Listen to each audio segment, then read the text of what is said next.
जी बच्चों, आज की क्लास का लास्ट पार्ट शुरू करते हैं। इन्वेंट्री मैनेजमेंट को रिवाइज करेंगे। इसमें शक्लें ना बनाएं प्लीज़, हिम्मत करें थोड़ी सी। इन्वेंट्री मैनेजमेंट में 3 तरह के सवाल टेस्ट हुआ करते हैं। Inventory levels, optimum safety stock और रीऑर्डर लेवल, और मशहूर ज़माना ईओक्यू। बहुत कम टेस्ट हुआ है ये। एक सवाल रिसेंट सा मैं अभी करा दूंगा, एक आधा सवाल कोई और भी 1-2 हमने पहले भी किए थे। इतनी ही प्रैक्टिस इसकी काफ़ी है जितनी होगी, ठीक है। उसके बाद वैसे ये ना शॉर्ट क्वेश्चंस 2 आ रहे हैं तकरीबन। ये पार्ट ए के अंदर, मतलब आपके पेपर के पार्ट ए के अंदर ये 2 को सवाल तकरीबन टेस्ट कर रहा है इसके शॉर्ट, ठीक है। इसको अब रिवाइज करते हैं। सबसे पहले सबसे आसान, सबसे आगे सबसे ऊपर, पीक फ्रिन सुपर्स। इन्वेंट्री लेवल्स कि आपने मैक्सिमम कितनी इन्वेंट्री किसी भी वक्त रखनी है, किस वक्त आपने रीऑर्डर कर देना है, और कम से कम कितनी इन्वेंट्री आप मेंटेन रखेंगे। बहुत अच्छे, रिकॉर्डिंग में से तुम गुजर के आए हो हैं। अच्छा जी, तो अच्छा, अब ये मैंने वहीं से कॉपी किया जब आपको पढ़ाया था कि मिसाल के तौर पे हमारा रीऑर्डर लेवल है 10,000 kg। जब आते हैं तो हम ऑर्डर प्लेस कर देते हैं। यूज़ होते वो 10,000 पे आता है, हम फिर नए ऑर्डर प्लेस कर देते हैं। फिर वो इन्वेंट्री भर जाती है, फिर यूज़ होते हम ऑर्डर कर देते हैं, लेकिन आने में थोड़ी देर हो जाए तो उससे नीचे भी आ जाया करता है, ठीक है। तो बेसिकली क्या है, 0 से कुछ ऊपर हम मिनिमम इन्वेंट्री लेवल रखते हैं, ठीक है। और उससे ये यानी कि इससे नीचे हमने नहीं जाने देना इन्वेंट्री को। रीऑर्डर लेवल इससे थोड़ा ऊपर रखा जाता है, क्योंकि कुछ टाइम लगता है ऑर्डर प्लेस करके चीज़ें हम तक पहुंचने तक, जिसको लीड टाइम कहते थे। लीड टाइम किसे कहते हैं? ऑर्डर प्लेसमेंट से गुड्स का हम तक पहुंचने तक का दरमियानी वक्त लीड टाइम है, ठीक है। तो रीऑर्डर करते थे, और रीऑर्डर करने पर जब रिसीव हो जाती है इन्वेंट्री तो मैक्सिमम इन्वेंट्री होगी, कम होते रीऑर्डर लेवल पे आएगी, फिर ऑर्डर करेंगे, थोड़ी सी लेट हो जाए तो और नीचे आ जाती है, लेकिन मिनिमम से नीचे नहीं आनी चाहिए, कोशिश करनी चाहिए कि हम मिनिमम तक ही रहें, ठीक है। इसके अंदर अब 3 फार्मूलाज होते थे। एक रीऑर्डर लेवल, दूसरा मैक्सिमम इन्वेंट्री लेवल, तीसरा मिनिमम इन्वेंट्री लेवल, जिसको सेफ्टी स्टॉक भी कहा जाता है। इसको सेफ्टी स्टॉक भी कहा जाता है, ठीक है। तो क्या 3 फार्मूलाज थे? रीऑर्डर लेवल, अगर रीऑर्डर लेवल क्या है? Maximum usage into maximum lead time. और अगर सेफ्टी स्टॉक मेंटेन रखते हैं तो फिर सेफ्टी स्टॉक चूंकि रखा हुआ है इसलिए average usage into average lead time हम लिया करते थे, ठीक है। मिनिमम इन्वेंट्री लेवल क्या है? वही सेफ्टी स्टॉक है, ठीक है, कि आप रीऑर्डर लेवल में से माइनस कर दें average usage into average lead time, ठीक है। रीऑर्डर, इसी को रीअरेंज किया हुआ है। Reorder level is equal to safety stock रखा हो तो रीऑर्डर लेवल क्या है? Safety stock plus average usage into average lead time. अब इसको रीअरेंज करें, सेफ्टी स्टॉक का फॉर्मूला बन जाता है। इसको इधर ले जाएंगे तो सेफ्टी स्टॉक क्या बन जाएगा? रीऑर्डर लेवल माइनस एवरेज, तो वही है इसका फॉर्मूला, ठीक है। और तीसरा क्या है? Maximum inventory level. आपने रीऑर्डर कब करना है? सेफ्टी स्टॉक हो या ना हो। फिर मिनिमम, वही सेफ्टी स्टॉक है। फिर मैक्सिमम क्या है? रीऑर्डर लेवल में से minimum usage into minimum lead time plus order quantity, यानी जो आपने ये ईओक्यू भी दे देता है, ऑर्डर क्वांटिटी भी देता है, जो ऑर्डर आपने प्लेस करना है, ठीक है, उस ऑर्डर की क्वांटिटी प्लस ये क्या है? आपकी मैक्सिमम इन्वेंट्री। अब इनका मतलब क्या है? जब इस लेवल पर पहुंचे नए ऑर्डर प्लेस कर दें। इससे कम इन्वेंट्री कभी ना रहे, इससे ज़्यादा इन्वेंट्री कभी ना रहे। ये तो वैसे ही एवरेज इन्वेंट्री लेवल वो फॉर्मूला में आगे यूज़ करते थे, ये कोई मेन फॉर्मूला नहीं है, लेकिन यू के क्वेश्चंस में यूज़ हो जाता था। मैंने इसलिए चौथा डाल दिया, वरना मैंने जब पढ़ाए थे तो 3 ही पढ़ाए थे, फॉर्मूलाज 3 ही है, ठीक है। चौथा तो ये है, जब यू के क्वेश्चंस कर रहे होते हैं हम, तो उसके अंदर order quantity over 2 average plus safety stock, ये हम यूज़ कर लेते थे एवरेज इन्वेंट्री के लिए, ठीक है जी। तो बस इसकी तो इतनी सी रिवीजन ही थी। अब इसका सवाल करना पड़ेगा हमें, ठीक है। तो ये जी ऑटम 22 का क्वेश्चन है। इसके अंदर ये आपके कल वाले हैंड आउट के अंदर है, क्योंकि असल में ये मैंने कल नहीं परसों, जब 111वां पहली रिवीजन क्लास हुई थी ना, तो मेरा प्लान था कि उसमें मैंने ये आपको करवाना है, लेकिन फिर एंड तक आते आते सारी हवा निकल गई थी, ठीक है। आज हम फ्रेश हैं अल्हम्दुलिल्लाह, इसलिए आज हम कर रहे हैं। बस 1 घंटा और 20 मिनट आपने मुझे टिका के दे देने। देखें इन्वेंट्री लेवल रिवाइज हुआ है, रिवाइज यही है, मतलब मैंने सवाल करवाने असल में तो रीसेंट टाइम के, लेकिन चूंकि इन्वेंट्री मैनेजमेंट में ये भी आता है, ये रीसेंट में नहीं था तो मैंने ये सवाल भी साथ ही रख लिया कि चलो इसकी प्रैक्टिस हो जाएगी और साथ में रीसेंट टाइम वाले दोनों सवाल कर लेते हैं, इन्वेंट्री मैनेजमेंट रिवाइज भी हो जाएगा, आपकी तसल्ली भी हो जाएगी थोड़ी सी कि जी हाँ पास पेपर तो सारा हमने कर ही लिया रीसेंट टाइम का, और किसी जगह पे भी हमने कोई डिफरेंट काम नहीं किया अभी तक जो सीखा था फॉर्मेट्स वही लगाए। हालांकि सॉल्यूशंस को हम देखते हैं तो तरतीब तो डिफरेंट हो रही होती है, लेकिन अल्टीमेटली हम मंजिल पे पहुंच रहे होते हैं, सही आंसर हमारा सेम आ रहा होता है। तो ये कॉन्फिडेंस सिर्फ आपको देना था, जिस वजह से ये 2 दिन खपे हैं, लेकिन सिर्फ पेपर सॉल्व नहीं किया हमने, थोड़ा चीज़ों को समराइज़ भी कर लिया ताकि आपके सामने ज़रा CM में ऐसे थोड़ा सा कूजे में बंद हो जाए। तो बस यही है यार, इतना सही है, बस यही है यार सारी चीज़ें। तो इसी तरह से अगर आप देख लेंगे इसको तो आपको थोड़ा कॉन्फिडेंट आप फील करेंगे। ठीक है जी बच्चों। Saturn Limited imports raw material M1 for manufacturing of its products. Following data relating to M1 has been extracted from SL's latest records. Maximum usage in a month. अच्छा, ये जो आपने फार्मूलाज लिखे हुए हैं, ये एवरेज यूजेज अगर day में है तो ये फार्मूला डेज में चल रहा होगा, ये पर डे तो ये डेज में होगा, रीऑर्डर लेवल फिर डेज के अंदर, मतलब डेज में डेज के अंदर ही ये सारी चीज़ें आ रही होंगी। रीऑर्डर लेवल भी, ये लीड टाइम भी डेज में होगा, यूजेज भी डेज में।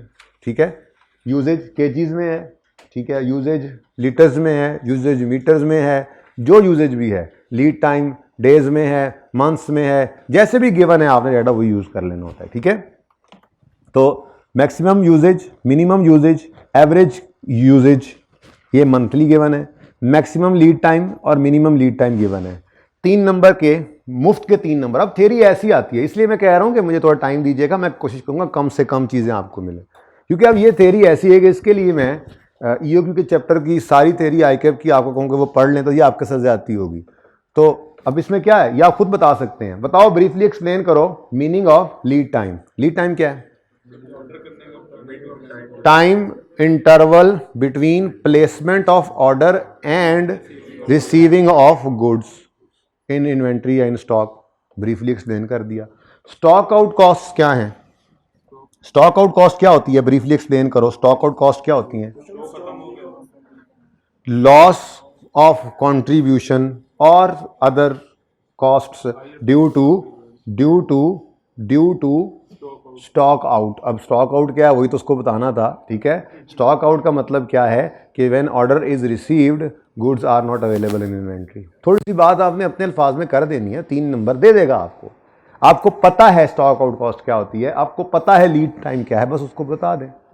ठीक है, तो थ्योरी में भी जितनी थ्योरी आती है वो जनरली कॉन्सेप्ट आपके स्ट्रांग हैं तो वो आप आंसर कर सक रहे होते हैं। फिर भी मैं कोशिश करूंगा कि हर टॉपिक की थोड़ी बहुत चीज़ें आप तक आ जाएं, और फिर भी मैं ये नहीं कह सकता कि जी 100% ओके है। ठीक है, अगर उसमें से हो गया तो ठीक है, अगर फिर भी हट के कोई चीज़ थोड़ी सी आ जाती है तो वो इंशाल्लाह आपके कॉन्सेप्ट्स के अंदर ही रहते रहते बात होगी। अगर उससे हट के भी आ जाती है तो फिर माफ़ कर देना, जो समझ आए कर देना। ठीक है, सबके लिए ही ऐसा होगा फिर। ठीक है जी, तो पार्ट ए हो गया ji. Part B, compute following with a brief explanation of why it is necessary for SL to maintain levels, these levels of inventories. पहले तो कहता है ये कैलकुलेट करो, फिर कहता है कि ये भी बताओ कि एसएल के लिए ये मेंटेन करना क्यों जरूरी है। ठीक है, अब रीऑर्डर लेवल यहीं पे कर लें।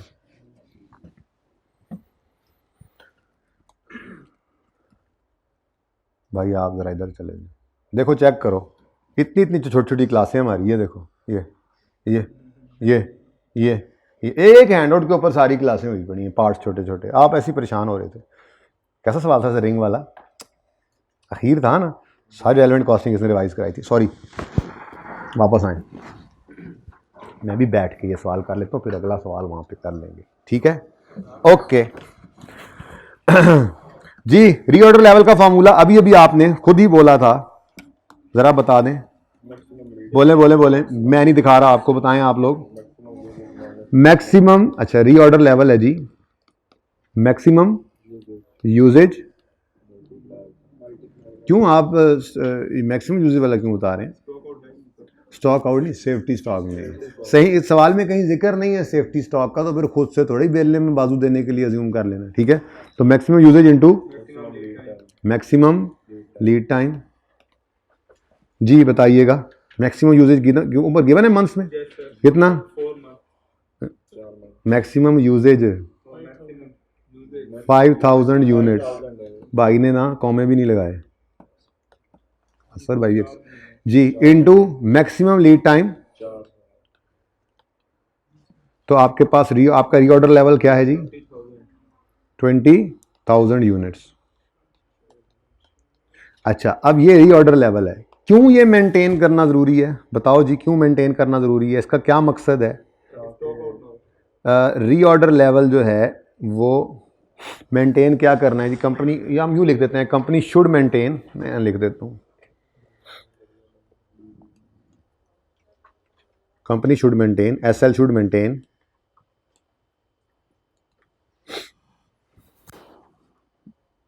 explain why it is necessary for SL to maintain. Company should place new order of raw material, यूँ लिखना चाहिए, when inventory level reaches this point, ठीक है, ये ज़्यादा बेहतर है। Company should place, SL should place, यूँ लिख दें ज़रा आसान हो जाएगा, न्यू ऑर्डर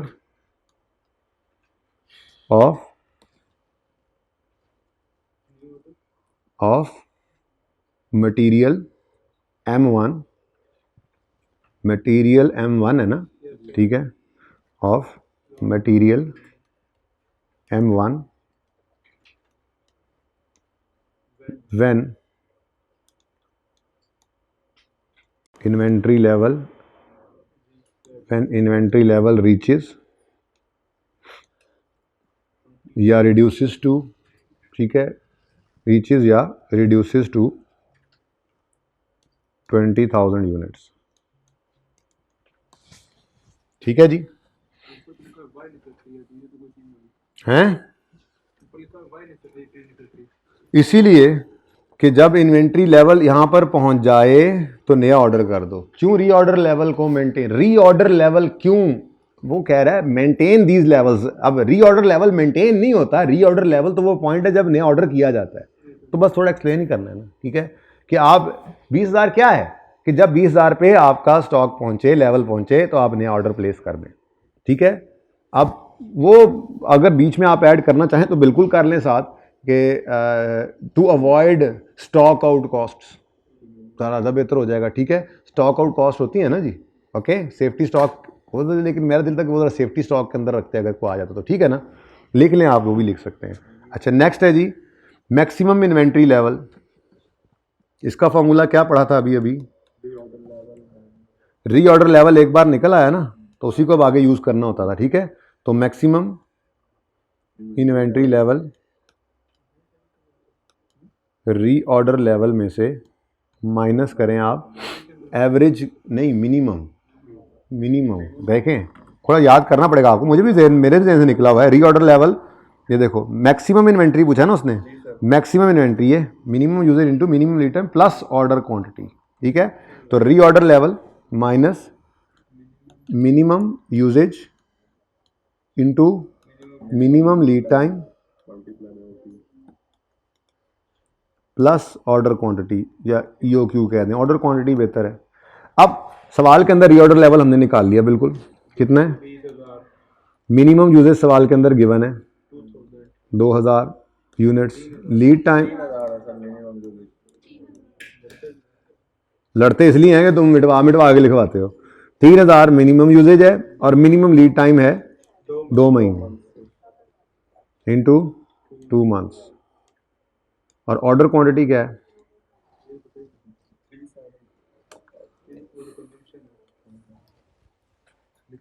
अब दो ऑप्शन है, ऑप्शन 1 यहाँ पर 0 ज्यूम करो, नहीं है तो, और बस जो आ गया उसी आंसर को एक्सप्लेन कर दो। मेरे हिसाब से ये सही नहीं। वैसे ICAP ने क्या किया था, ICAP ने यहाँ पर रोक दिया था और ये कहा था कि in the absence of order quantity maximum inventory level can not be calculated, ये बोल दिया, लेकिन साथ ये एक्सप्लेन कर दिया कि ये किस लिए रखना है, ठीक है। तो मैं भी यही लिख देता हूँ, मेरे ख्याल से ICAP वाली लिख देता हूँ, ठीक है। तो लिखें जी, इन द एब्सेंस ऑफ, नहीं आगे नहीं निकाला हुआ, आप सोल्यूशन देखोगे तो वैसे निकालना है तो जीरो करके निकाल लो, फिर वो बड़ा अजीब लगता है ना, जीरो करके निकालें भी ना तो वो रीऑर्डर से भी कम आता है। यानी आप ये कह रहे हैं कि आपने जब रीऑर्डर लेवल आना है तो आपने जो इन्वेंट्री ऑर्डर कर देनी है उस वक्त, तो मैक्सिमम इन्वेंट्री लेवल जब उससे नीचे होगा तो वो फिर कैसे हो सकता है, मतलब वो कुछ समझ से बाहर है। करना चाहें तो कर लें, उसकी लॉजिक भी दे सकते हैं, लेकिन मेरे ख्याल से ये ज़्यादा बेहतर है कि आप लिख दें, in the absence of information about order quantity,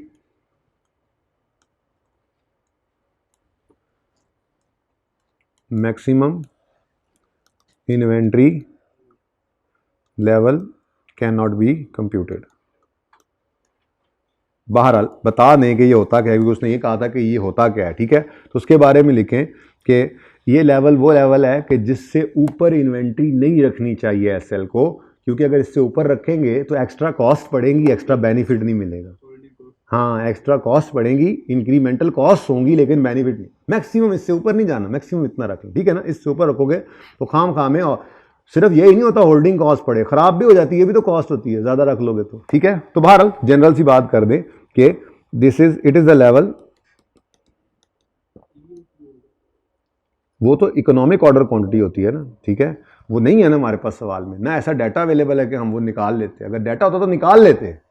2 into annual requirement, ना एनुअल रिक्वायरमेंट गिवन है, ठीक है, into cost per hour divide by variable holding cost per unit per annum, कुछ भी गिवन नहीं है तो निकाल ही नहीं सकता, उधर जा ही नहीं सकते, ठीक है। तो it is a level above which SL should not hold inventory. भाई उस साइड से देना शुरू कर दें, should not hold inventory because it will इनकर एक्स्ट्रा कॉस्ट, ठीक है, ज़्यादा कॉस्ट इनकर कर देगी और रेवेन्यूज उसके हिसाब से नहीं, फायदा उसके हिसाब से नहीं होगा, ठीक है। एज इट विल इनकर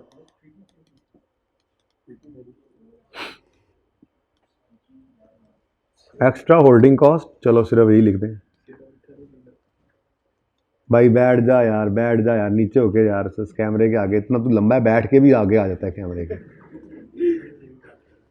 extra holding cost without adding extra benefit to SL, to the company.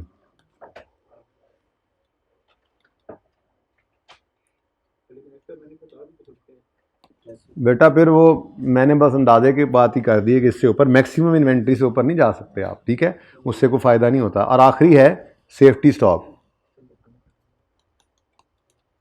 Ji safety stock का फॉर्मूला तो अभी अभी हमने पढ़ा है, वो तो कम से कम याद होगा क्योंकि वो रीअरेंज करके आया था ना, तो वो इजीली याद आ जाता है। तो सेफ्टी स्टॉक क्या है जी?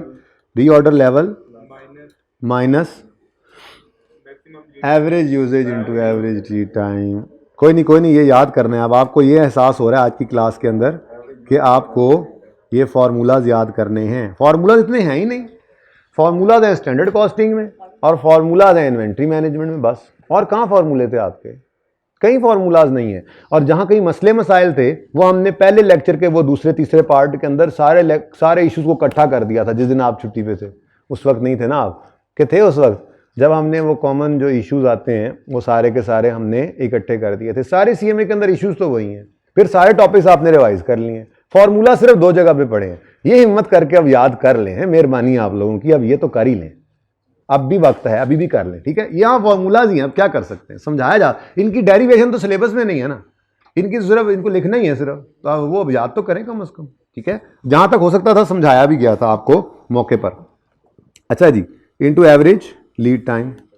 भाई मेरी चाय आ रही है? अच्छा जी, बताएं जी, रीऑर्डर लेवल कितना आया जी? 20,000 यूनिट्स निकाला था आपने, और एवरेज यूजेज सवाल में गिवन है 3,750, और एवरेज लीड टाइम निकाल देंगे आप 4 × 2/2 3। ये खुद निकाला है, सिंपल एवरेज करते थे, ठीक है ना। तो 3,750 ये गिवन था, इंटू 3 मंथ से जी। सेफ्टी स्टॉक क्या है?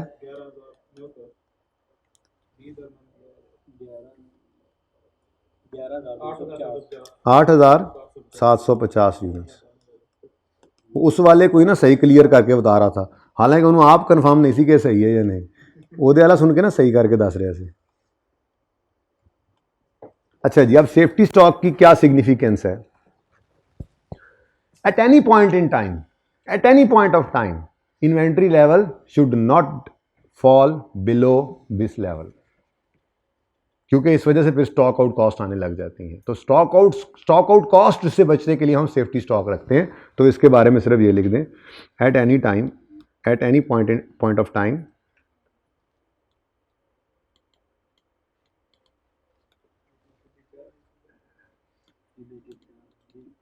minimum inventory level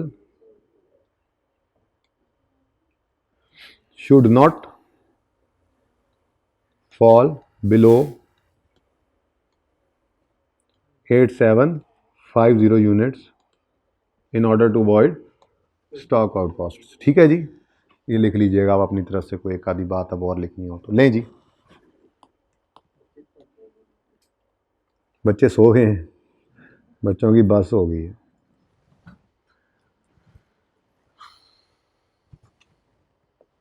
जी चलें आगे, ईओक्यू की तरफ आते हैं। देख लें इसको तसल्ली से देखें, कोई मुश्किल।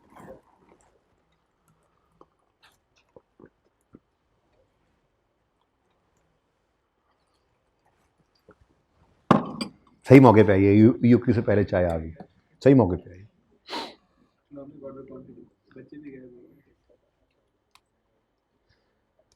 जी, ईओक्यू के टॉपिक के अंदर 3 तरह के सवाल आया करते थे। चाय पिए, गपशप सुने मेरी, छोड़ें आप, हम पढ़ थोड़े ही रहे हैं। 3 तरह के सवाल पता है आपको आया करते थे ईओक्यू के टॉपिक में। सबसे पहले वो ईओक्यू कैलकुलेट करवा लिया करता था, और फिर ईओक्यू कैलकुलेट करवाकर उस पर टोटल कॉस्ट्स निकलवा लेता था। 2 तरह की कॉस्ट होती थी, हमने कहा था इन्वेंट्री से रिलेटेड। एक होती है ऑर्डरिंग कॉस्ट, दूसरी होती है होल्डिंग कॉस्ट। तो ईओक्यू निकलवाकर टोटल इन्वेंट्री रिलेटेड कॉस्ट्स उस ईओक्यू वाले लेवल पे निकलवा लेता था, जो कि हमें पता है बराबर होती है एट ईओक्यू लेवल। याद है कुछ? ईओक्यू लेवल पे, ईओक्यू लेवल वो लेवल है जिस पे एनुअल ऑर्डरिंग कॉस्ट और एनुअल होल्डिंग कॉस्ट, तो एनुअल टोटल ऑर्डरिंग कॉस्ट और एनुअल टोटल होल्डिंग कॉस्ट बराबर होते हैं। फिर एक तरह का सवाल आया जब उसने कहा कंपनी मिसाल के तौर पे 5000 यूनिट्स ऑर्डर करती है और कंपनी सोच रही है कि हम ईओक्यू पे चले जाएं, ज़रा बताएं कंपनी जाए या ना जाए। इस सूरत में हमने ईओक्यू भी निकालना होता था, टोटल कॉस्ट ईओक्यू के ऊपर निकालनी होती थी, और करंट लेवल पे भी टोटल कॉस्ट निकालनी होती थी, और दोनों को कंपेयर करते थे। अगर तो ईओक्यू वाली कॉस्ट करंट से कम होती थी तो हम कहते थे क्योंकि सेविंग इन कॉस्ट आ रही है तो ईओक्यू पे मूव कर जाओ। ठीक है। और तीसरी किस्म का सवाल आता था जब वो कहता था बल्क क्वांटिटी डिस्काउंट भी है, उसमें भी इसी को आगे लेकर चलते थे। हम कहते थे एक लेवल ईओक्यू होता था और फिर आगे मल्टीपल लेवल्स दिए होते थे। 2% डिस्काउंट मिलेगा अगर इस नंबर, इस ऑर्डर पे साइज पे जाएं, अगर 4% मिलेगा अगर इस ऑर्डर साइज पे जाएं, 10%, मिसाल जितने मर्जी बढ़ा दे वो। अब उस सूरत के अंदर हम ईओक्यू उसी तरह से पहले निकालते थे, टोटल कॉस्ट ईओक्यू पे लेते थे और बाकी लेवल्स पे भी लेते थे कॉस्ट। लेकिन एक एडिशनल चीज आ जाया करती थी, वो कोई बता देना काश, मैंने लिखा हुआ है वो दिखाना था। मैंने कहा जरा पहले गपशप लगा लें चाय पीते पीते। एनुअल परचेज कॉस्ट भी आती थी, रेलेवेंट हो जाया करती थी। ठीक है, अब आ गया ना होश? चलो शुक्र है, होश तो आया, मौके पे आया, अभी भी बड़े मौके पे आ गया आपको होश। ठीक है, अब मैं ज़रा तरतीब वही रखता हूँ। अच्छा जी, ईओक्यू में सबसे पहली बात ट्रेडिंग बिजनेस होता था जिसमें चीज़ें बाय सेल होती हैं सिर्फ, तो फिनिश गुड्स की इन्वेंट्री होती है। तो डिसीजन मेकिंग में फिनिश गुड्स की इन्वेंट्री होती थी कि आप फिनिश गुड्स की इन्वेंट्री जो है उसके बारे में ये डिसीजन लें, क्या ईओक्यू कैलकुलेट करें। यही बातें मैंने बोली हैं आपको। ईओक्यू कैलकुलेट करके टोटल कॉस्ट एट ईओक्यू निकालें, टोटल कॉस्ट ईओक्यू निकाल कर एक और काम आगे कर लेता था कि उसको दूसरी कॉस्ट से यानी एग्जिस्टिंग लेवल और ईओक्यू लेवल पर कंपेयर करें, तो सेविंग इन टोटल कॉस्ट निकालना सीखी थी, और फिर evaluation of bulk quantity discount आ गया था। ठीक है, ये किस में था? ट्रेडिंग बिजनेस में। अब मैन्युफैक्चरिंग बिजनेस के अंदर हमारे पास कौन सी इन्वेंट्री होगी? मैन्युफैक्चरिंग बिजनेस में हम चीजें बनाकर बेचते थे, तो इन्वेंट्री हमारी जो होगी, जो खरीदनी होती थी किसी से, वो होती थी रॉ मटेरियल की, ठीक है। Produce a product for which raw material is needed. अब all the calculations are made for raw material. सवाल में यूं लिखा होता था, company produces a product alpha which needs chemical X at इतने किलोज, और ये सारी बात, तो मटेरियल एक्स के लिए सारी कैलकुलेशंस हम करते थे, ठीक है। पॉज कीजिएगा एजाज जी बेटा। तो ट्रेडिंग बिजनेस होगा तो फिनिश गुड्स की इन्वेंट्री के बारे में ईओक्यू कैलकुलेट करवा सकता है, ईओक्यू पे टोटल कॉस्ट निकलवा सकता है, टोटल कॉस्ट ईओक्यू वाली और करंट वाली कंपेयर करवा सकता है, और बल्क क्वांटिटी डिस्काउंट की वैल्यूएशन करवा सकता है। और अगर आप मैन्युफैक्चरिंग बिजनेस में आएंगे तो काम सारा कुछ वही होना है, लेकिन ध्यान से देखने वाली बात यह होगी कि जो चीज आप बना रहे हैं, प्रोड्यूस कर रहे हैं, उसकी डिसीजन मेकिंग नहीं होगी, क्योंकि मैंने आपको बताया था कि आपने ये वो ना, अगर वही वाला लेक्चर मिल जाए ना कभी, ये है आई थिंक, नहीं, इन्वेंट्री मैनेजमेंट,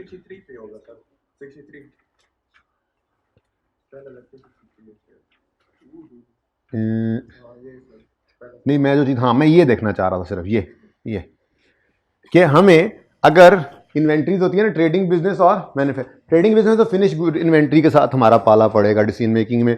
मैन्युफैक्चरिंग बिजनेस में 3 तरह की इन्वेंट्रीज होती हैं, ठीक है ना तो इससे हमारा को पाला पड़ना है इस टॉपिक में, इन्वेंट्री मैनेजमेंट में, ना इसमें, ये तो वैसे ही प्रोसेस कॉस्टिंग के अंदर है। हमारा पाला किससे पड़ता था? Raw material. ये आपको समझाया था मैंने, ठीक है।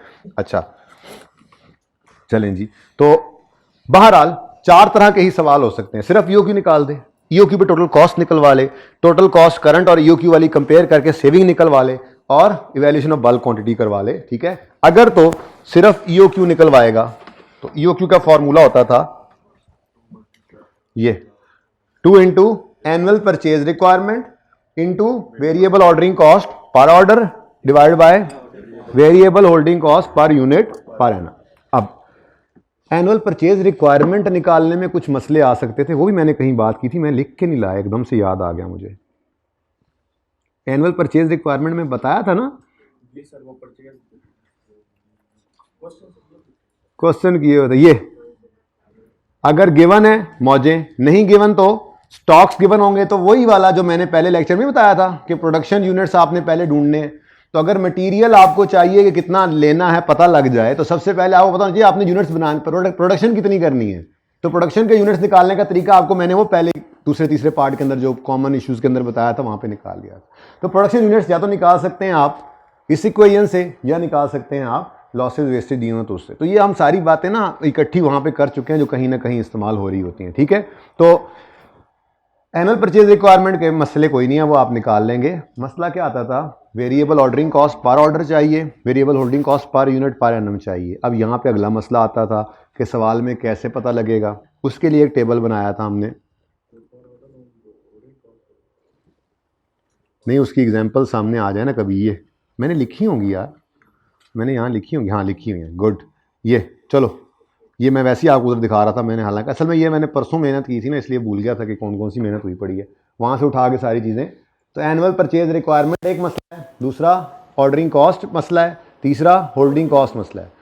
Annual purchase requirement, variable ordering cost, variable holding cost, तीनों को ज़रा देखो, समझ में आता है कि ये क्या मसला है। ये लो पढ़ो ज़रा मेरे चाय पीने तक।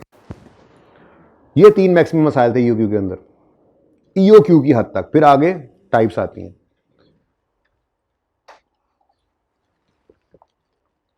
अभी पढ़ा के आ रहा था, दूसरा भी टेबल ढूंढने जा रहा था, फिर मुझे याद है मैंने वहां से कॉपी करके यहाँ पेस्ट कर लिया था, वो कॉपी पेस्ट ही हुआ पड़ा सारा, सिर्फ इसको थोड़ा सा मैंने सही किया है। एनुअल परचेज रिक्वायरमेंट 2 तरह की लिखाई हुई थी, तीसरी नॉर्मली गिवन वेस्टेज, और ये इस तरह से नहीं लिखा हुआ था, बस ये जरा ट्री की फॉर्म में कर दिया है, पढ़ाया हुआ है ये भी।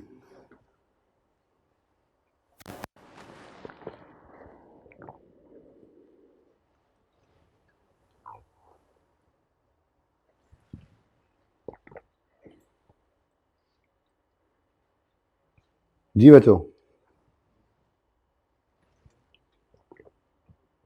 बहुत टाइम है, और सिर्फ ये पढ़ना है, उसके बाद बस सवाल करना है, बहुत टाइम है, और सवाल 10 मिनट में हो जाने, आसान सवाल है, रिसेंट टाइम का नहीं, तीसरा के चौथा है। जी बेटा, ईओक्यू का फॉर्मूला याद है ना? ईओक्यू के फॉर्मूला में मैक्सिमम पॉसिबल ये मसले आ सकते हैं, एनुअल परचेज रिक्वायरमेंट में गड़बड़ हो, ना निकल रही हो, निकालना सीखी थी सवालों में। वेरिएबल ऑर्डरिंग कॉस्ट नहीं मिल रही होती थी, ये पर ऑर्डर होती थी। वेरिएबल होल्डिंग कॉस्ट नहीं मिल रही होती थी, पर यूनिट पर एनम होती थी। यही मसाइल है, ठीक है। अब एनुअल परचेज रिक्वायरमेंट में क्या मसाइल हो सकते हैं? कोई पहले तो नॉर्मली कोई मसला नहीं होता, गिवन होती है। नहीं गिवन होगी तो इन्वेंट्री गिवन होगी, ओपनिंग। अगर आप ट्रेडिंग बिजनेस हैं तो फिनिश गुड की इन्वेंट्री गिवन होगी और आपने परचेज के यूनिट्स निकालने होंगे। और अगर आप मैन्युफैक्चरिंग बिजनेस हैं तो रॉ मटेरियल की ओपनिंग क्लोजिंग इन्वेंट्री गिवन होगी और आप प्रोडक्शन की बजाय परचेज ऑफ रॉ मटेरियल निकालेंगे ना, यहाँ पे तो यूज की फिगर आती है प्रोडक्शन वाली, ठीक है ना, तो आप इसको यूज करके निकाल सकते हैं। और अगर वेस्टेज की परसेंटेज गिवन है तो ये बिल्कुल फिनिश गुड्स की तरह से ही यहाँ पर भी हमारा होता था काम, कि गिवन है क्वांटिटी, जो आउटपुट एक तरह से होती है, इनपुट हमें कुछ ज़्यादा करनी पड़ती है कि कुछ लॉस हो रहा होता है। तो एग्जाम्पल ये वैसे हमने कर ली थी, लेकिन चलो अब मैंने लिखी हुई थी, ये असल परसों के हिसाब से थी ना, अब इस वक्त तो आपका लेवल डिफरेंट हो चुका है, लेकिन चलो अब देख लो।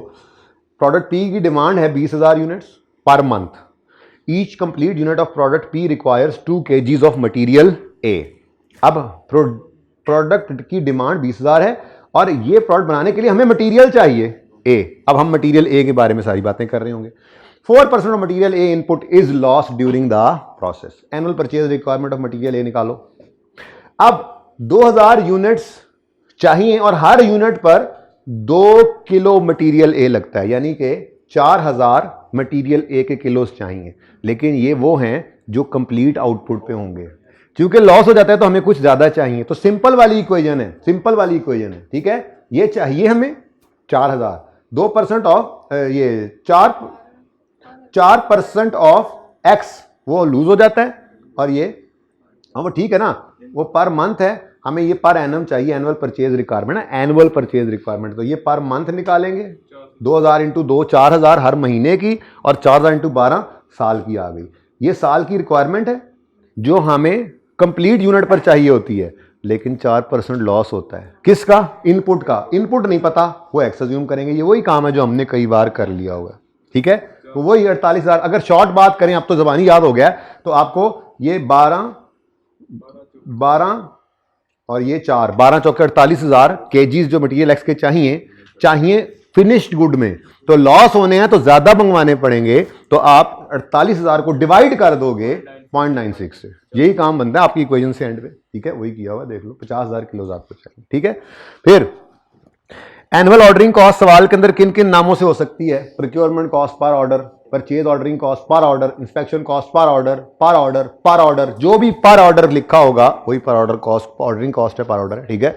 और वेरिएबल होल्डिंग कॉस्ट, ये पर यूनिट पर एनम होनी चाहिए। पर यूनिट है, पर एनम नहीं है तो करेंगे, टोटल है तो पर यूनिट भी करेंगे, पर एनम भी करेंगे। हमें ये cost per unit per annum चाहिए होती है। तो इसकी एग्जांपल्स क्या थी? स्टोरेज कॉस्ट होगी पर unit per annum, where housing cost कहता है, रेंटल कॉस्ट कहता है, इंश्योरेंस कॉस्ट कहता है, carrying cost, opportunity cost, working capital interest, ये सारा वो जो आप कोई भी वो होल्डिंग कॉस्ट याद है आपको? आप कहते थे कि जी हमने ये इंटरेस्ट, अब ये होल्ड करना है तो हमें पैसे की जरूरत है ना, हमने लोन लिया हुआ है मिसाल के तौर पे, तो वो उसकी इंटरेस्ट कॉस्ट भी, क्योंकि वो पैसे वहाँ पे फंसे होते थे, लोन लेके इन्वेंट्री की हुई है आपने, वहाँ पर बिकती नहीं थी, तो हम कहते थे जितना ऐसा ये पड़ी रहेगी वो भी आपके लिए क्या है, आपकी होल्डिंग कॉस्ट की है, ठीक है। सवालों में जाओगे तो याद आएगा, मुझे नज़र आ रहा है आपने इसको ज़रा कम रिवाइज किया होगा, ठीक है, कोई बात नहीं, खैर अच्छे तरीके से करना है आप, ओके। अच्छा, बस अब ये तो हो गई बात इसके फॉर्मूला की। अब मैंने आपको बताया है कि वो पहली बात क्या कहेगा, ईओक्यू कैलकुलेट कर दो, और उसमें मैक्सिमम ये मसाइल आ सकते हैं।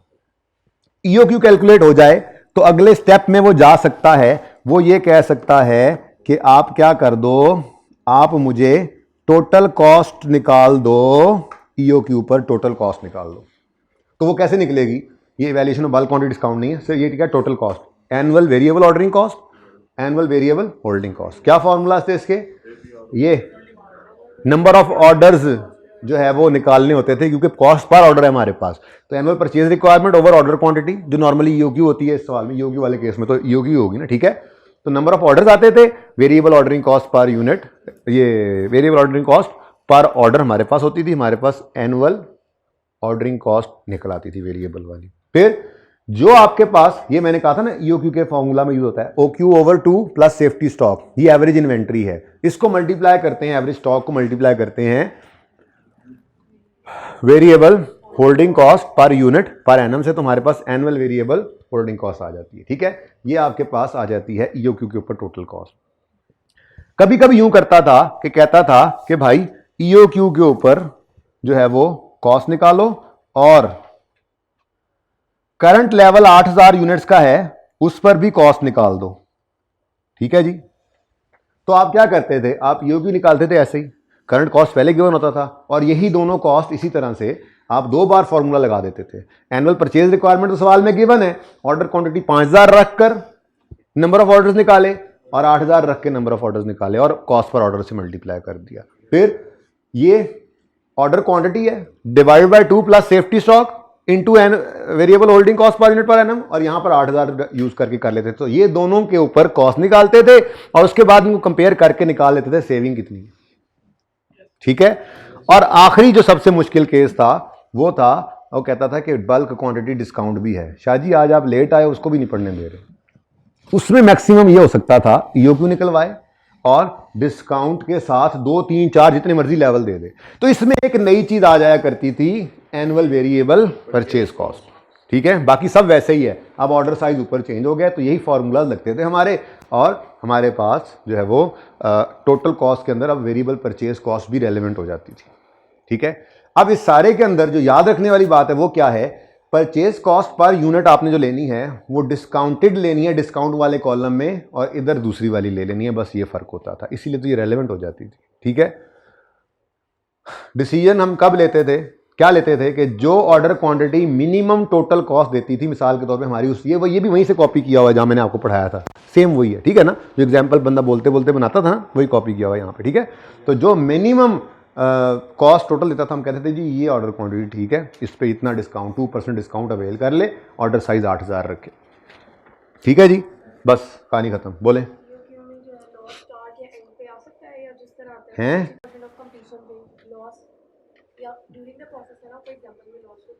बेटा, हमें मटेरियल पूरा करना है, वो ड्यूरिंग हो वो एंड पे हो, हमें इससे कोई लेना देना नहीं है।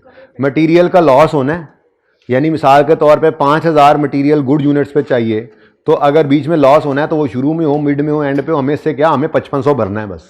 यहाँ पे वो है, मटेरियल को ऑर्डर कर रहे हैं। ठीक है ना, वो प्रोसेस कॉस्टिंग के अंदर है, फिर उसका ट्रीटमेंट वो प्रोसेस के अंदर डालना है। अभी तो हम परचेज सप्लायर से कर रहे हैं, तो उसको कितना ऑर्डर करें यार, 5%, तो 5000 तो बीच में ज़ाया हो जाना है, 50000 सही लगना है, यूज होना है, 5000 ज़ाया हो जाना है, तो हमने 55 का ऑर्डर करना है। फिलहाल ये बात हो रही है, ऑर्डर साइज 55000 होगा।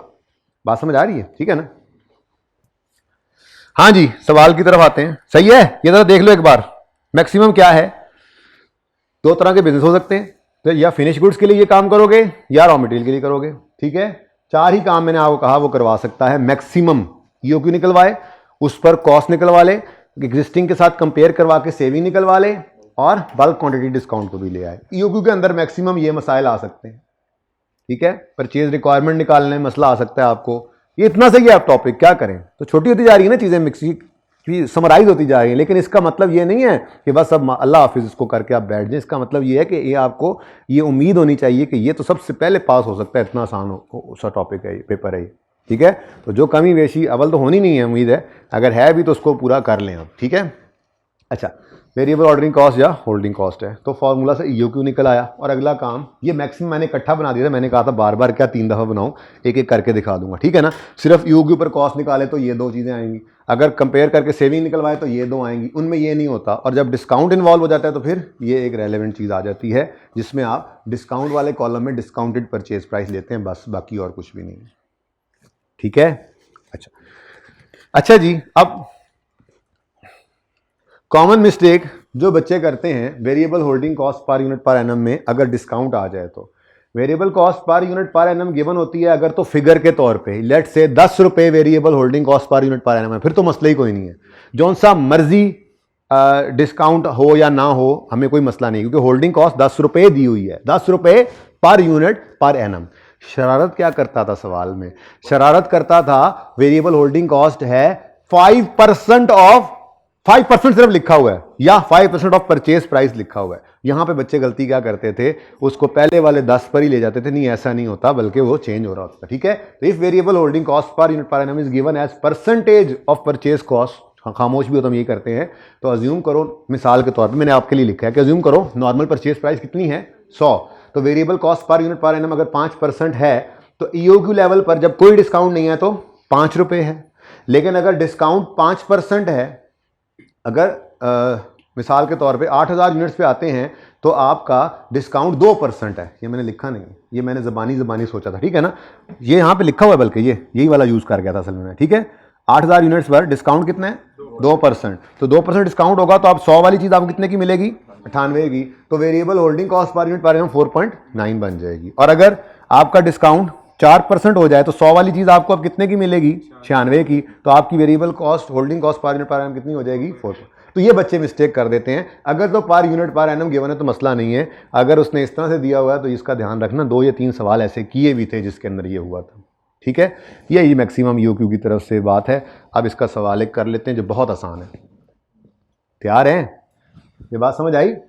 ठीक है, किस तरह के सवाल करता है, क्या मैक्सिमम मसाइल हैं, उसके बाद ये सवाल मैक्सिमम इस तक पूछ सकता है और ये मसला आपको जो आता है।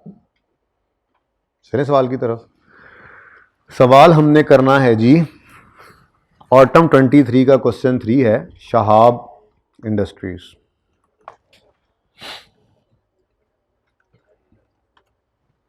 ये जी रिसेंट टाइम का क्वेश्चन नंबर 3 देखें। 8 नंबर का ये सवाल है, ये भी मुफ्त के number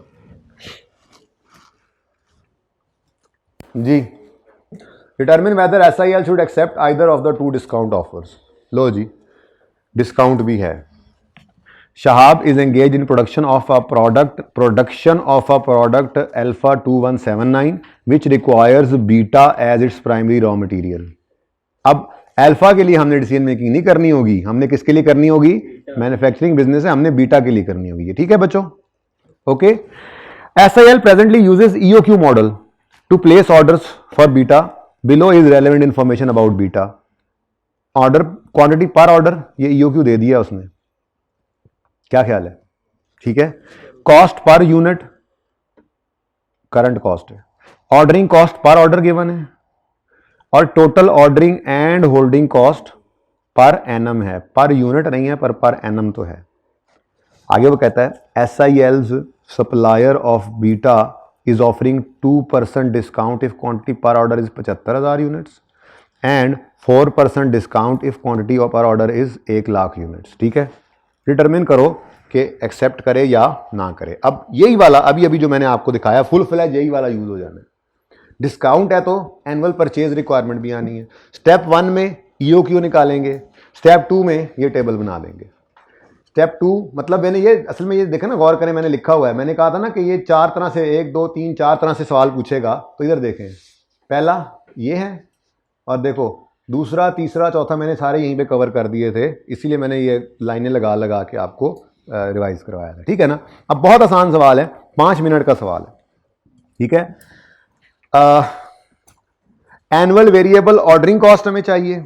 annual variable ordering cost के लिए हमें क्या चाहिए होगा, ऑर्डर क्वांटिटी है हमारे पास, ये 50,000 यूनिट्स है ना, लेकिन ये पर ऑर्डर है, लेकिन हमें ऑर्डर क्वांटिटी चाहिए होती है एनुअल परचेज रिक्वायरमेंट से। एनुअल परचेज रिक्वायरमेंट सवाल में कहीं नजर नहीं आई, ये बस मसला था। चलो, असल में ना उसने EOQ दिया है, जब भी कोई फॉर्मूला का आंसर दे फौरन समझ जाओ कुछ तो गड़बड़ है, कुछ तो मसला है जी, रिवर्स वर्किंग करवाना चाहता है, और IQ की बड़ी आदत है ये, ठीक है।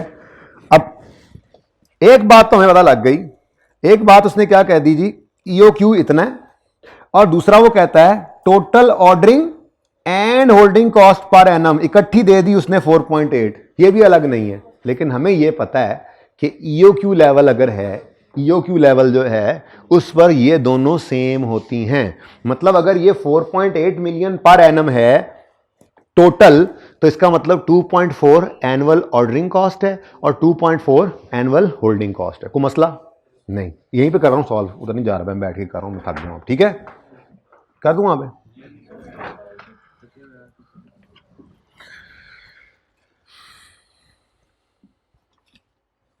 उधर ही करते हैं, वो ज्यादा बेहतर समझ आएगा, ठीक है। अरे देख लो eight EOQ soon low at E O Q, पहले फॉर्मेट बना लेना, पहले जरा फॉर्मेट बना ले। हमारे पास 3 लेवल्स हैं, ठीक है। विद डिस्काउंट, विद डिस्काउंट जो है वो 2% है, नहीं इधर 4 है, 4% है और 2% है, ठीक है जी। और उसके बाद विदाउट डिस्काउंट है, वो ईओ क्यू वाला है, ठीक है जी, एट ईओ क्यू। अब सब कुछ ही रुका पड़ा है क्योंकि हमारे पास एनुअल परचेज रिक्वायरमेंट ही नहीं है, आगे कैसे जाएं। हम क्या कर रहे हैं जी, इवैल्यूएशन ऑफ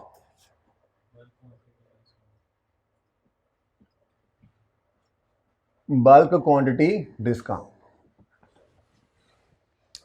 हमें चाहिए ये कितने लेवल इस वक्त क्या है जी, 50,000, 50,000 यूनिट्स, ये 0% डिस्काउंट के साथ है, ठीक है जी। फिर विद डिस्काउंट 75,000 यूनिट्स हों तो आपका 2% डिस्काउंट है, और निशानी के तौर पे लिख लिया ना, ठीक है। 1 लाख यूनिट्स अगर आए तो 4%, ठीक है। अब हमें क्या चाहिए जी, एनुअल टोटल भी लिख लो, चलो टोटल एनुअल ऑर्डरिंग कॉस्ट। इसके लिए हमें एनुअल परचेज रिक्वायरमेंट चाहिए, ठीक है। कैसे निकालते थे हम, ये फॉर्मूला लिख लें जरा, अभी अभी पढ़ के आए,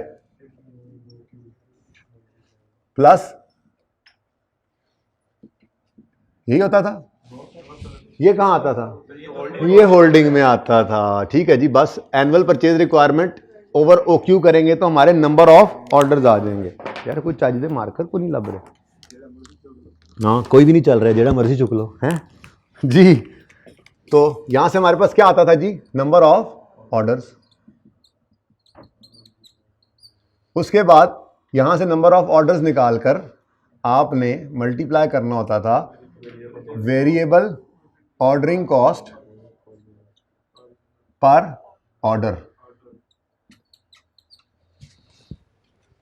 अब ऑर्डर क्वांटिटी भी है हमारे पास और variable ordering cost per order भी गिवन है, cost ordering cost per order 2 lakh, सब कुछ अवेलेबल है। मसला सिर्फ क्या है, आपके पास एनुअल परचेज रिक्वायरमेंट नहीं, चलो अल्लाह करेगा जी निकल आएगी, ठीक है। उसके बाद दूसरी चीज क्या होनी है जी, total annual variable holding cost, ये भी वेरिएबल भी लिख लें, अच्छी बात है आपको अगर इस तरह से याद रह रहा है तो। Annual variable ordering cost, annual variable holding cost. ये कैसे निकालते थे जी, ऑर्डर क्वांटिटी डिवाइडेड बाय 2। अब यहां सेफ्टी स्टॉक करते थे जी, ये हमारे पास आ जाती थी एवरेज इन्वेंट्री, ठीक है। ये जो एवरेज इन्वेंट्री होती थी इसको मल्टीप्लाई कर देते the variable holding cost per unit per annum. Variable holding cost कहां गिवन है, नहीं गिवन, ओके नहीं गिवन तो कोई मसला नहीं, टोटल गिवन है, यहां से अल्लाह करेगा वो भी निकल आएगी, ठीक है। अब मसला क्या है, मसला ये है मेरे पास ऑर्डर क्वांटिटी भी है, सेफ्टी स्टॉक सवाल के अंदर गिवन है कहीं पे, सेफ्टी स्टॉक कोई नहीं गिवन है, खामखा से खुद को ज्यूम नहीं कर, खुद को फंसा लेना ज्यूम करके, ठीक है। अब मुझे जो 2 चीज़ें चाहिए हैं वो है एनुअल परचेज रिक्वायरमेंट और variable holding cost per unit per annum, ठीक है जी। अब और कुछ नहीं पता मुझे, सिर्फ इतना पता है, बाकी सब कुछ हो गया यूज। इसने तो वैसे ही ये तो लिखा ही नहीं, ये भी तो आना है एनुअल परचेज कॉस्ट, एनुअल ये भी रेलेवेंट हो जाएगी ना, एनुअल परचेज कॉस्ट ये भी कैसे निकलेगी, एनुअल परचेज रिक्वायरमेंट होगी तब ना, ठीक है। तो एनुअल परचेज रिक्वायरमेंट जो यूनिट्स में आएगी into purchase cost per unit. एक ही बार फॉर्मूला लिखेंगे फिर चेंज करते जाएंगे, ईओक्यू वाले में 48 रुपये और बाकियों में डिस्काउंटेड, ठीक है ना। तो यहां से जो मिनिमम लेवल पे पड़ी होगी कॉस्ट, यानी कि जो कॉस्ट टोटल में मिनिमम आएगी, हम कहेंगे जी ये वाला काम ठीक है, बस ये कर लो, ठीक है। अब मसला कहां पे फंसा हुआ है, एनुअल परचेज रिक्वायरमेंट मिल जाए तो दो फिगर्स मिल जाएंगी, और फिर variable holding cost per annum मिल जाए तो अब हमें सिर्फ एक बात पता लगी है कि टोटल ऑर्डरिंग और होल्डिंग कॉस्ट पूरे साल की है 4.8 मिलियन। ठीक है, अब हमें यह पता है कि eight EOQ level total annual ordering cost, total annual variable ordering cost बराबर होती है total annual variable holding cost, और उसने इन दोनों का जो टोटल बताया है वो 4800,000 बताया है, 4.8 मिलियन। ठीक है, तो मैं हाफ करूं तो 2400,000 और 20। ठीक है जी, अब इसको जरा मैं ब्रेक करना चाह रहा हूं। ठीक है, तो मैं एनुअल वेरिएबल ऑर्डरिंग कॉस्ट जैसे निकाला करता था वही फॉर्मूला लिख लेता हूं, क्योंकि ये कौन से वाले लेवल पर है, ये ईओक्यू लेवल पर है। तो ईओक्यू लेवल के ऊपर ये कैसे निकला होगा, फॉर्मूला ये सामने पड़ा हुआ है आपके, आप यहां पे लिखोगे annual purchase requirement divided by 2 plus safety stock कोई है जी, सॉरी ये फिर मैं उधर ही जा रहा हूं। ठीक है, एनुअल परचेज ऑर्डरिंग है, annual purchase requirement over order quantity कितना है जी, पहले लिखूं या पहले लिख लूं अंग्रेजी, डायरेक्ट लिख दूं जी, 50,000 यूनिट्स। ठीक है, into variable ordering cost per order ₹200,000 given है सवाल के अंदर। ठीक है, ये भी हमारे पास है, बराबर है जनाब 2400,000 रुपीज। अब इसको सॉल्व कर लो, इसको इधर डिवाइड कर दो, ये इधर आके मल्टीप्लाई हो जाएगा, एनुअल परचेज रिक्वायरमेंट हमारे पास आ जाएगी 600,000 यूनिट्स। लो जी, आधे से ज्यादा सवाल तो गया हो, तो कोई ना कोई गड़बड़ होती है, छोटी मोटी तो बंदा फंस जाता है पेपर में, वो समझ नहीं आती। तो जिस भी फॉर्मूला का आंसर जो आपने फॉर्मूला के तौर पे याद किया हुआ था, अगर कभी वो आंसर दे दे तो समझ जाओगे गड़बड़ है। ठीक है, वो रिवर्स वर्किंग करवाना चाह रहा है। ओके जी, जी बेटा, अब total annual variable holding cost निकालनी है, तो ऑर्डर क्वांटिटी क्या थी हमारी यहां पर 50,000 डिवाइडेड बाय 2 प्लस 0 है तो प्लस मत लिखो, into variable holding cost per unit per annum is equal to 24 lakh.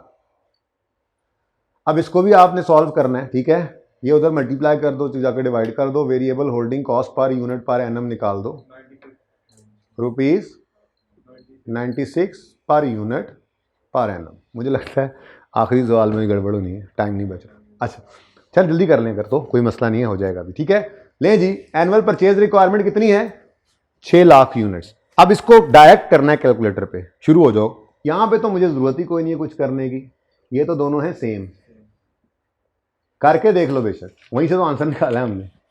हाँ, इस 6 लाख को आपने यहां पर विदाउट डिस्काउंट करना है तो कितने रुपए का एक यूनिट, 1 किलो है यूनिट है 48 रुपए। तो 6 लाख इंटू 48 रुपए करो, 28,800। ठीक है जी, नहीं अब तो नहीं, सारा ही होगा। ठीक है, 48 हो गया जी, ये किसके लिए था, एट ईओक्यू। ठीक है जी, अच्छा अगला ये ₹48 पर यूनिट। ओके, अच्छा, अगली बात, अगर 75,000 यूनिट्स ऑर्डर क्वांटिटी रखें, अब कैलकुलेटर पे करना है सारा। ठीक है, तो ऑर्डर क्वांटिटी कितनी है, एनुअल परचेज रिक्वायरमेंट कितनी निकली है अभी 6 लाख, ये तो 6 लाख डिवाइडेड बाय 75,000, कैलकुलेटर पे करो, एक बार अंग्रेजी फॉर्मूला लिखो, आगे आंसर लिख दो जी। 6 lakh divide by 75,000, 8 orders into 2 lakh, 16 lakh.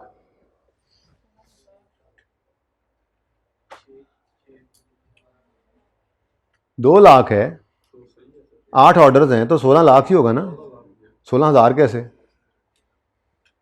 अच्छा, उसके बाद होल्डिंग कॉस्ट निकालनी है टोटल, तो बताओ ऑर्डर क्वांटिटी 75 है, कैलकुलेटर पे करो 75 डिवाइडेड बाय 2, कोई सेफ्टी स्टॉक नहीं है, into variable cost per unit per annum 96, multiply करो 75,000 डिवाइडेड बाय 2 कितना बना, वो कितना बना 35,000, कैसे 37,500 इंटू 96 जी 3600 आ गया जी 1000 में आपने बोला, ठीक है। ये बन गया। अब कितना डिस्काउंट है जी 2%, तो 48 को 98 कर दो 40, तो एनुअल परचेज रिक्वायरमेंट तो वही है 6 लाख इंटू 47.04 करो,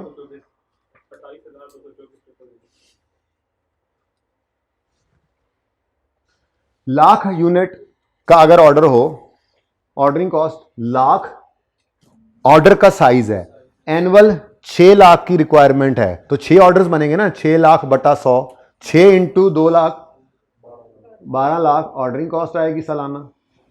अब अगर लाख रुपए का ऑर्डर आएगा तो होल्ड करना पड़ेगा ज्यादा, लाख डिवाइडेड बाय 2 50,000 इंटू 96 पर यूनिट पर है ना 48 लाख, और इसके ऊपर प्राइस कितनी बन जाएगी, अब 48 को 4% करना 46.0 बच्चा, ये तो नहीं कह रहा 47 को मजीद मैं कम करूं, ऐसा नहीं है, अभी तो वो कह रहा है कि इतने पर आओगे तो ये मिलेगा, इतने पर आओगे तो ये मिलेगा, ठीक है जी 27,600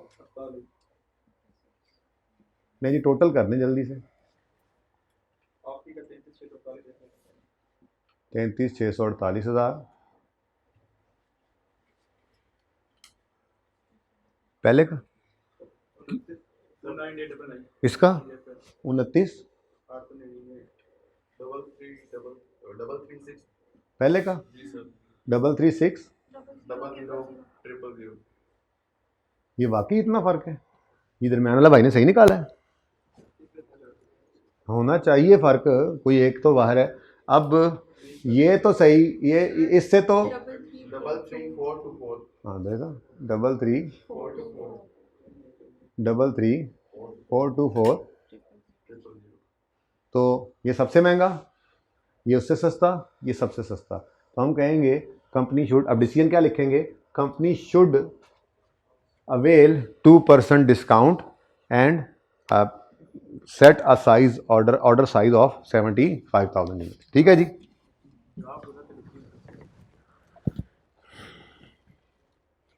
अच्छा जी, अब आखिरी चीज रह गई है, ठीक है, हिम्मत करके इसको देख लें और फिर छुट्टी करें। ये तो कॉमन इशू शुरू हो गया ना, बस इतनी सी चीज है, ये देखो ऑप्टिमल सेफ्टी स्टॉक और रीऑर्डर लेवल।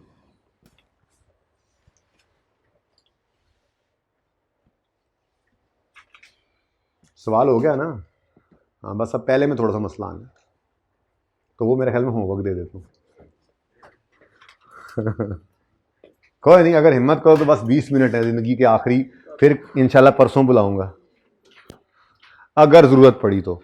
जी सब सुन लें, अगर मुझे ज़रूरत महसूस हुई तो मैं फिर आपको मैसेज कर दूंगा, कल तो नहीं करूंगा क्लास, करूंगा अभी तो कल मैसेज करूंगा कि परसों, मैक्सिमम भी घंटे डेढ़, संडे भी हो सकता है, फिर परसों फिर एक दिन रह जाना है, मैं कह चलो परसों मौक होगा, चलो ठीक है संडे को कर लेंगे, लेकिन अगर आना पड़ा तो वो बहुत बहुत मिनिमम टाइम के लिए, यानी कि आप बस ऐसे ही लाइब्रेरी में बैठे होंगे और घर वाले पढ़ रहे होंगे, तो बस ऐसे कोई इक्का दुक्का को मार्जिनल एब्जॉर्प्शन शायद कोई एक आधा सवाल करवा दूँ, उसमें थोड़ा मेरा दिल है कि वो रिवीजन हो जाए, क्योंकि वैसे स्टैंडर्ड कॉस्टिंग में वो मिक्स हुआ था तो थोड़ा सा मुझे लगा था कि आप लोगों को भूला हुआ है, तो शायद अब तो आपने रिवीजन कर ली हो थोड़ी। बहरहाल घंटे डेढ़ की क्लास शायद या 2 घंटे की हो भी जाए, वो होगी मिनिमम, क्योंकि हमने मैक्सिमम काम अल्हम्दुलिल्लाह कर लिया है, ठीक है। ये आखिरी पढ़ लें फिर बाकी बातें करेंगे। बाकी मैं इंशाल्लाह विद इन 2 to 3 डेज़ आपको रिवीजन प्लान भी पूरा कर दूंगा, सारे टॉपिक से क्वेश्चन जो आपने करने हैं, और उसके साथ ही साथ थ्योरी के भी कुछ पेजेस जितने बन सके मेरे से कम वो मैं आपको भेज दूंगा, ठीक है। एक बार बस रीड कर लेना, उससे ज़्यादा नहीं, तसल्ली हो जाए आप लोगों की, खाम में तकलीफ़ पड़ी हुई है ना जो आपको, वो उसके लिए। अच्छा जी, ऑप्टिमल सेफ्टी स्टॉक और रीऑर्डर लेवल के लिए ये फॉर्मेट हमने बनाया था। असल में तो कहानी कुछ ऐसे शुरू की थी हमने एक तो असल कहानी का बड़ा मसला है ना, असल कहानी जो हम लेकर चलते हैं ना वो ये है, आपने रीजनेबल क्वांटिटी सेफ्टी स्टॉक की रखनी है, क्योंकि अगर सेफ्टी स्टॉक बहुत ज़्यादा रखेंगे तो होल्डिंग कॉस्ट बढ़ जाती है, और सेफ्टी स्टॉक बहुत कम रखेंगे तो आपकी शक्लें बन गई हैं। अब आपकी ऑर्डरिंग, थोड़ा सा टाइम है देख लो, अब बस क्लास ख़त्म होने वाली है, पॉज करें ज़रा जी। आपने सेफ्टी स्टॉक की ऑप्टिमम लेवल को मेंटेन करना है, क्योंकि सेफ्टी स्टॉक का नाम लेकर ज़्यादा यूनिट्स रख लेने से होल्डिंग कॉस्ट बहुत बढ़ जाती है, और अगर सेफ्टी स्टॉक होल्डिंग कॉस्ट से डरते हुए कम कर लें तो स्टॉक आउट कॉस्ट भी पड़ सकती हैं। ठीक है, तो इस सूरत के अंदर आपको एनुअल होल्डिंग कॉस्ट और एनुअल स्टॉक आउट कॉस्ट में जो इक्विलिब्रियम है वो निकालने की कोशिश करनी है, यानी उस लेवल पे आपने सेफ्टी स्टॉक को रखना है जिस पे ये दोनों कॉस्ट इन टोटल कम से कम है। इसके लिए फिर हमने कहा था कि फॉर्मूला क्या है, एनुअल वेरिएबल होल्डिंग कॉस्ट का फॉर्मूला है रीऑर्डर लेवल, वही वाला है बेसिकली। सेफ्टी स्टॉक का फॉर्मूला क्या था, reorder level minus average usage into average lead time, याद है? बस इसका जो आंसर यानी सेफ्टी स्टॉक आता है, जब उसको आप variable holding cost per unit per annum से मल्टीप्लाई कर देते हैं तो ये एनुअल वेरिएबल होल्डिंग कॉस्ट आ जाती है सेफ्टी स्टॉक की। फॉर्मूला सेफ्टी स्टॉक का, लेकिन उसको variable holding cost per unit per annum से मल्टीप्लाई करते थे आप। ठीक है, और स्टॉक आउट कॉस्ट से ये figure average stock out units जो निकला करते थे ये मुश्किल से निकलते थे ज़रा। ठीक है, जब ये निकल आते थे तो आपने देखना होता था स्टॉक आउट यूनिट्स, हर दफ़ा ऑर्डर की वजह से स्टॉक आउट होना है ना, यानी आपने जब भी ऑर्डर सेफ्टी स्टॉक रखा होता है किस लिए कि जी आपने जब री ऑर्डर पे आके ऑर्डर किया, आपके सप्लायर ने लेट किया तो स्टॉक आउट से बच सके। तो इसका मतलब हर बार स्टॉक आउट होने का खतरा कब होगा, जब आपने नया ऑर्डर प्लेस करना है। सेफ्टी स्टॉक तो हर बार के लिए ही रखा होता है ना, आपने जब भी ऑर्डर प्लेस करें आते आते इतनी देर ना हो जाए कि हम बिल्कुल ही खाली हो जाए। तो जो आपने एवरेज स्टॉक आउट यूनिट्स निकालने होते थे प्रोबेबिलिटीज नॉर्मली यूज करके, उसको नंबर ऑफ ऑर्डर से मल्टीप्लाई करके कंट्रीब्यूशन लॉस पर यूनिट यानी स्टॉक आउट कॉस्ट आप मल्टीप्लाई करते थे। ठीक है, असल सवाल तो ऐसे ही आते हैं। ठीक है, लेकिन जो सवाल रिसेंट टाइम में आया वो थोड़ा सा चेंज हो गया, उसकी डिस्कशन करके भेजूंगा इंशाल्लाह ताकि आप टकरें मार सकें, लेकिन फिलहाल इसको तो ज़रा रिवाइज कर लें। ठीक है, अब हमने इसी फॉर्मूला को टेबल फॉर्म के अंदर कन्वर्ट कर लिया था। एवरेज ये सेफ्टी स्टॉक कैसे निकला था, reorder level into average usage into average lead time, जो छोटी सी वर्किंग से हम निकाला करते थे। ठीक है, और सेफ्टी स्टॉक निकल आया, उस पर variable holding cost per annum multiply किया, आपकी वेरिएबल होल्डिंग कॉस्ट टोटल में आ गई एनुअल।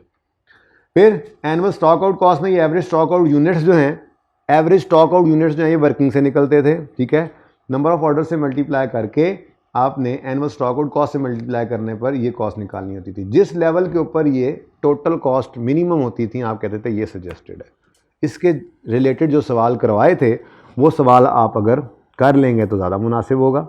जैसे नाइजीरिया वाले सवाल में भी ऐसा ही था, ऐसे ही है, खान भी किया था हमने इसी सवाल इसी के लिए। ठीक है, तो ये सवाल ही कर लीजिएगा इससे पहले कि आप इसको अटैम्प्ट करें, जिसकी तरफ अब हम आ रहे हैं।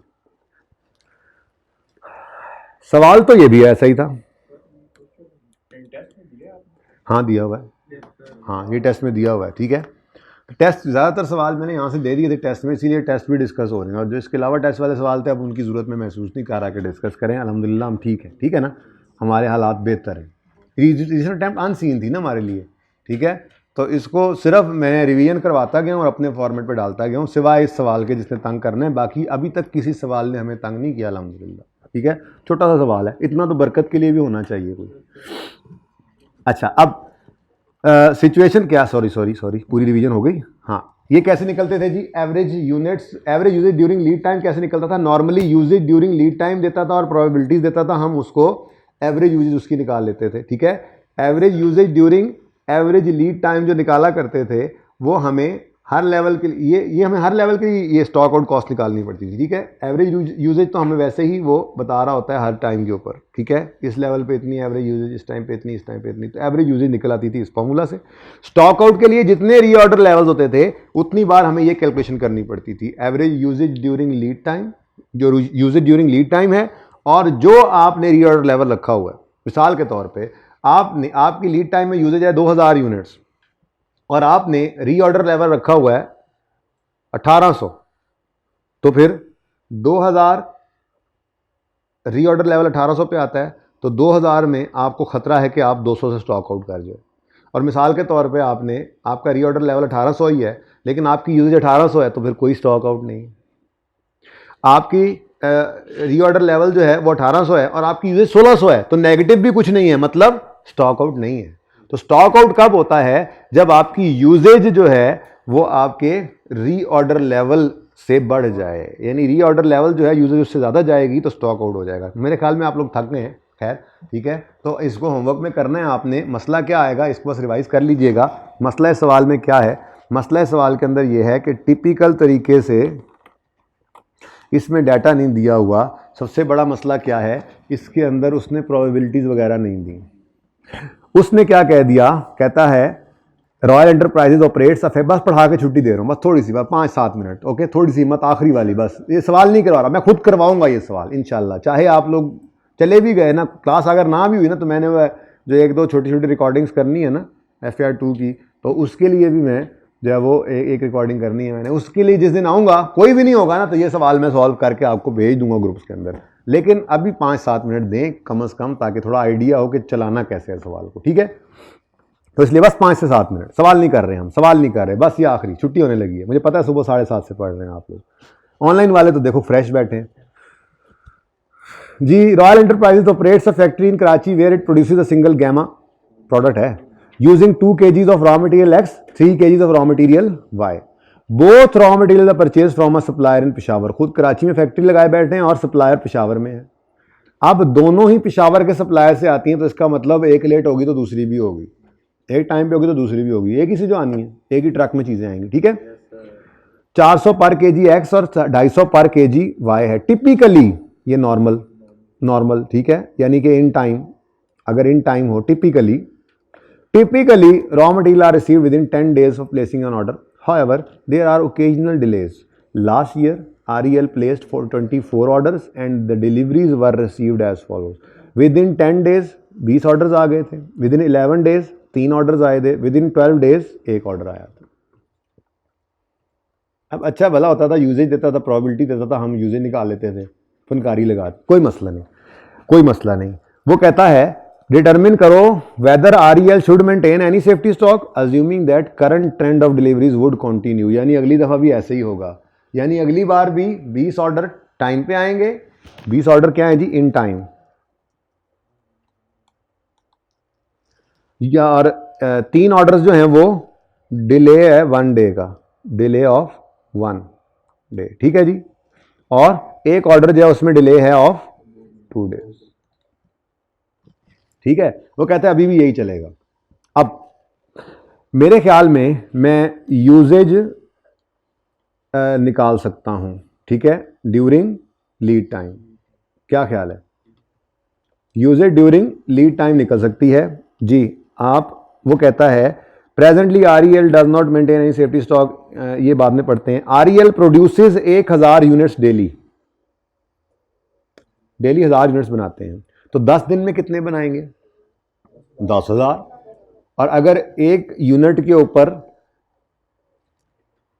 2 किलो X लगता है तो 10,000 यूनिट्स पर 20,000 लगेगा।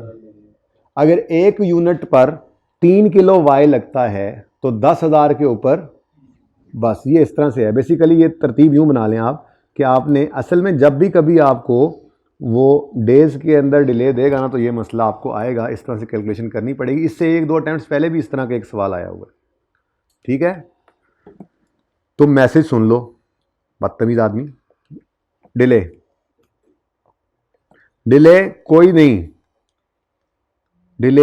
कोई नहीं 20 ऑर्डर्स में ऐसा मामला है कि डिले कोई नहीं है जी। अगर 10 दिन के अंदर आया तो यूजेज कितनी है जी? ये X की बात कर रहे हैं हम, इसकी बात कर रहे हैं अभी, मटेरियल X, ठीक है जी। अब 10 दिन के अंदर अगर एक दिन में ये 1000 यूनिट्स बनाते हैं तो हर यूनिट पर 2 किलो X लगता है, तो फिर 1000 यूनिट्स इंटू 2 किलोस इंटू कितने दिन? 10 दिन का लीड टाइम है तो 10 दिन आ गए, तो कितना यूजेज आ गया? 20,000। ठीक है जी, ये आपकी एक्स की यूजेज आ गई। और अगर 1 दिन का डिले होता है तो आपकी यूजेज, आपके यूनिट हर रोज 1000 बनते हैं, बोलो, हर एक पे 2 किलो लगते हैं, और 11 दिन के लिए 22,000 आपको चाहिए होंगे। और अगर 2 दिन का डिले होता है तो 1000 इंटू 2 kgs इंटू 12 दिन, ये 24,000 बन जाएगा। ठीक है जी। अच्छा, अब ये तो जनाब आपके पास आ गया यूजेज कितनी है। अब स्टॉक, ये सेफ्टी स्टॉक आपने निकालना था यहां से कि अगर आपके 20 ऑर्डर्स टाइम पे आते हैं तो इन 20 ऑर्डर्स के लिए कितना सेफ्टी स्टॉक रखना चाहिए आपको? बताओ बताओ बताओ, मैं बताता हूं दोबारा। ये 20,000 आपका यूजेज है, 20,000 यूजेज है लीड टाइम में, और 20,000 आ जाता है लीड टाइम में। कितना सेफ्टी स्टॉक रखें? कोई सेफ्टी स्टॉक नहीं रखना यहां पर। ठीक है, यानी आपने यहां पर 0 का सेफ्टी स्टॉक रखना है एक्स का। और अगर ये हो गया 20 ऑर्डर्स के लिए तो कोई सेफ्टी स्टॉक नहीं चाहिए। ऐसे चलाना था ये सवाल 20 ऑर्डर्स के लिए। अब ये हट के तरतीब से क्या कर सकते हैं, अब एक आधा बरकत के लिए ऐसा होता है। ठीक है जी। और अगर 20 ऑर्डर्स के लिए तो कोई सेफ्टी स्टॉक नहीं रखना। 3 ऑर्डर्स के लिए आपने 2,000 रुपए का सेफ्टी स्टॉक रखना। ठीक है, और एक ऑर्डर के लिए आपने 4,000 का सेफ्टी स्टॉक रखना है। और सही है। अच्छा, अब ये सेफ्टी स्टॉक आ गया। सेफ्टी स्टॉक को मल्टीप्लाई किससे करना है? Variable holding cost per unit per annum से। तो ये छोटा सा मसला यहाँ पे था कि उसने कहा था cost of holding raw material X and Y equivalent to 1 days usage per day तो दिया हुआ है इज 1 मिलियन पर एनम। तो पर यूनिट भी चाहिए और पर एनम भी चाहिए। पर एनम तो है, ठीक है, एक दिन का यूजेज दे दिया उसने, पर एनम तो है पर डे नहीं है। एक दिन के यूजेज से हम निकाल सकते हैं। कैसे निकाल सकते हैं? उसने बताया था 1000 यूनिट्स बनाते हैं। अगर 1000 यूनिट्स बनाते हैं और ₹1 मिलियन पर एनम है, ठीक है, 1 मिलियन तो ऑलरेडी है ना, 1 मिलियन, और एक्स कितना चाहिए? 2 इंटू 1000 और y 3 इंटू, मुझे पता है बिल्कुल थक गए हैं आप लोग। मैं सिर्फ चाह रहा हूं कि आपको अटेम्प्ट करने के लिए, ये सवाल मैं करवाऊंगा इंशाल्लाह, लेकिन अटेम्प्ट करने के लिए थोड़ा सा मवाद मिल जाए, बस थोड़ा सा रास्ता मिल जाए। ठीक है, तो ये कितना आता है जी? अब ये रुपीस देख लो, ₹200 पर यूनिट हो गया। पर एनम ये पहले ही है, ठीक है ना। तो ये 200 रुपए आपने मल्टीप्लाई बाय 0 करना है, अपने फॉर्मेट में डाल देना है। इसको भी 200, इसको भी 200, तो ये आपके पास आ जाएगी पहले वाली कॉस्ट, सेफ्टी स्टॉक की होल्डिंग कॉस्ट। अब जब स्टॉक आउट की बारी आएगी तो फिर नई मुसीबत पड़ेगी। एक का बता रहा हूं। अच्छा, एक्स का भी ऐसे ही निकाल लोगे, ठीक है ना? एक्स का भी ऐसे निकाल लोगे ना। अब एक्स का ऐसे ही क्या करोगे? यूजेज निकालोगे। यूजेज निकालोगे 30,000, 33,000 और कितना बनेगा? ये 30,000 बनेगा ना। 10,000 इंटू 3 किलो, तो ये 30,000 बनेगा। और ये कितना बन जाएगा? 10,000 इंटू 3, ये 33,000 बन जाएगा। ये तो यहां से ही आपने इसके भी तो पहले सेफ्टी स्टॉक कोई नहीं होगा, दूसरे के ऊपर 3 और तीसरे के ऊपर 6,000, और कॉस्ट वही लग जानी है। तो ये आपका निकल आएगा। अब अगला मसला आएगा आपको, और वो है, मैंने बातों बातों में सवाल करा दिया वैसे, थोड़ा बस थोड़ी सी, अब बस आखिरी 2 मिनट चाहिए, सिर्फ 2 मिनट चाहिए। ठीक है, वो क्या है जी? अगली चीज क्या है जी? अगली चीज क्या है? दस दो, ऐ सामने पे आ जाए। ये एनुअल स्टॉक आउट कॉस्ट। अब स्टॉक आउट होने का खतरा जो है, ये नई मुसीबत थी। यहां पर आपको इन सब ऑर्डर्स के लिए अलग अलग देखना था। For 20 orders, for 20 orders reorder level क्या होगा? रीऑर्डर लेवल 20 ऑर्डर्स पर रीऑर्डर लेवल क्या रहा है? 20,000। मैं एक्स के लिए कर रहा हूं, सिर्फ वाई के लिए आप फिर खुद करेंगे, ठीक है ना। अगर 20,000 ऑर्डर्स पर ये रीऑर्डर लेवल है तो हम ये कैसे निकालते थे जी? जरा बताएं कैसे निकालते हैं ये स्टॉक आउट कॉस्ट? कैसे निकालते हैं? हम कहते हैं जी कि हमारा यूजेज कितना है और हमारा रीऑर्डर लेवल कितना है। रीऑर्डर लेवल, यूजेज कितना है जी? बताएं यूजेज कितना है, बताओ। यूजेज 20,000, 22,000, ऑप्शन यही है ना, और 24,000। अगर रीऑर्डर लेवल 20 ऑर्डर्स का देखें तो वो कितना है? 20,000। 20,000 ये सेम रहता था, याद है? और 20,000। मुझे बताओ स्टॉक आउट पहले केस में कितने यूनिट्स होंगे? दूसरे में, तीसरे में। अब उसने नंबर ऑफ ऑर्डर्स दिए थे, प्रोबेबिलिटी नहीं दी थी, वरना प्रोबेबिलिटी होती तो उससे मल्टीप्लाई करते। ये तो 20 है और ये 2, 3 है। कितने? 3 ऑर्डर्स हैं। और ये कितना है? 1। तो आपने 0 प्लस 6,000 प्लस 4,000 यानी टोटल 10,000 से स्टॉक आउट हो जाना है, एवरेज खतरा है। और स्टॉक आउट की कॉस्ट कहाँ पड़ी है वो तो मैंने अभी तक दिखाई नहीं आपको। वो कहता है अगर डिले हो जाए ना, डिले, तो हमें यहीं कराची से लेने पड़ते हैं जो 25% हायर देन नॉर्मल कॉस्ट होते हैं। तो इसका मतलब स्टॉक आउट कॉस्ट यही तो है। अगर लेट होगा तो हम कस्टमर को नहीं मोड़ते, हम कराची वाले सप्लायर से उठा लेते हैं, लेकिन वो 25% महंगा देता है। यानी 400 रुपये का 25% कितना बनता है? 100 रुपया बनेगा मेरे ख्याल से। 100 रुपया स्टॉक आउट कॉस्ट है एक्स की, और 250 रुपये का 25%, ये ज़रा राउंड फिगर नहीं है, बताओ कितना बनता है? 62.5 रुपये का स्टॉक आउट कॉस्ट आएगा वाई का। तो ये स्टॉक आउट कॉस्ट आ गई। लेकिन ये जो आपने स्टॉक आउट निकालना होता था ना, ये आपने हर रीऑर्डर लेवल के लिए निकालना होता था, याद है? नहीं याद तो मैंने अभी जो रिवीजन कराई है ना, इसमें मैंने यही बताया आपको। अगर आपको नहीं पता लगा तो मैं अभी दिखाता हूँ आपको। कोई नहीं, सवाल मुश्किल है, इसीलिए तो एक ही है, बाकी सब अच्छे हैं, ये एक था बस, कोई बात नहीं। ये देखो फॉर ईच मैंने इधर लिखा हुआ है कि आपने ये किसके लिए करना होता था? हर रीऑर्डर लेवल के लिए आप करते थे, याद है? तो ये हर रीऑर्डर लेवल के लिए करना है ना, तो दूसरे के लिए भी करें। फॉर अगले 3 ऑर्डर्स रीऑर्डर लेवल क्या होगा? क्या अज्यूम करेंगे आप? रीऑर्डर लेवल, रीऑर्डर मेरी बस रीऑर्डर लेवल जी, रीऑर्डर लेवल 22,000 होगा ना इन 3 ऑर्डर्स के लिए। अब बताओ जी इसमें यूजेज कितनी है? वही 20, 22, 24। बस सवाल मैंने करवा दिया, बस 2 मिनट और देने मुझे आपने बहाने से जी। ऑर्डर आएगा 22,000, तो नेगेटिव कुछ नहीं होता, बस 0 लेना है, ठीक है? ये भी बताना था ना आपको अभी। 22,000 यहाँ पर भी 0 और 22,000, तो यहाँ पर क्या आ गया? 2,000। अब नंबर ऑफ ऑर्डर्स गिवन है, सवाल तो हो ही गया वैसे जी। 20, 3, 1, ये भी 0, ये 3, 0 और ये 2,000। तो इसका मतलब स्टॉक आउट कितना है जी? 2,000 यूनिट्स। अब 2,000 यूनिट्स अगर आपके 3 ऑर्डर्स के ऊपर स्टॉक आउट होने का खतरा है, तो वो 2,000 को आप मल्टीप्लाई कर दोगे, एक्स है ना, एक्स 100 रुपये से, और वाई जब कर रहे होगे, सवाल लेंथी बहुत है, ठीक है? पता नहीं आईकम ने कैसे किए हुए, हम तो अपने तरीके से ही कर रहे हैं। अच्छा, तीसरा करने की जरूरत ही नहीं है, क्यों? तीसरे का रीऑर्डर लेवल क्या बन रहा है? 24 बेटा, 24, ठीक है? तो अगर आप इस 24 को यहां रखोगे तो 24 में ना ये स्टॉक आउट होता है, ना ये होता है, ना ये होता है, तो तीसरा करने की जरूरत ही नहीं है। ये अब आपने क्या कर लिया? आपने जो अचीव किया है ना, आपको पता ही नहीं है वो क्या है।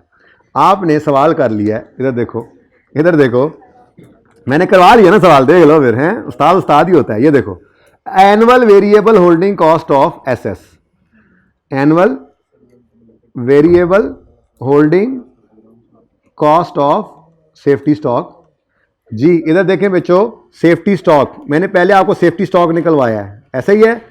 इधर देखो बेटा प्लीज, कितने ऑर्डर्स हैं पहले वाले? 20 ऑर्डर्स जो 10 दिन वाले हैं, 10 डेज वाले 20 ऑर्डर्स, फिर 11 दिन वाले 3 ऑर्डर्स, फिर 12 डेज वाला 1 ऑर्डर जी। सेफ्टी स्टॉक ये मैंने आपको निकाल के दिखाया, मैं सिर्फ एक्स का कर रहा हूं, वाई आप खुद ही कर लेना, ठीक है? 0, 2,000, 4,000। ये स्टॉक सेफ्टी स्टॉक कितना है जी? 0, यहां 2,000, यहां पे 4,000 रख लेना चाहिए, ठीक है? अगली बात, अब सेफ्टी स्टॉक वो निकलता था वैसे रीऑर्डर लेवल, फॉर्मूला पूरा क्या था? Reorder level into average usage. अब ये नहीं कर सके, सवाल में ये मसला था, तो दूसरे तरीके से निकालना पड़ा। ये फर्क दिखाना चाह रहा था आपको, ठीक है ना? अभी हैं 5 मिनट असर में ना, तो इसलिए मैंने कहा चलो अब असर पढ़ के जाना। तो ये इस तरह से सेफ्टी स्टॉक निकलना था, लेकिन हम इस तरह से ना निकाल सके, ठीक है? तो कोई बात नहीं। अब आगे क्या है जी? आगे क्या करते थे जी हम, variable holding cost per unit per annum से मल्टीप्लाई करते थे और वो हमने निकाली हुई है रुपीज, किधर गया सवाल, 200 पर यूनिट पर एनम, ठीक है जी, रुपीज 200, रुपीज 200, रुपीज 200, हो गया सवाल, हो गया अल्हम्दुलिल्लाह जी। कुछ भी नहीं, बताओ ये फिगर पूरी बताओ। 1800, 1000, 18 लाख बनता है। और 2000 को तू 200 से मल्टीप्लाई करो ना,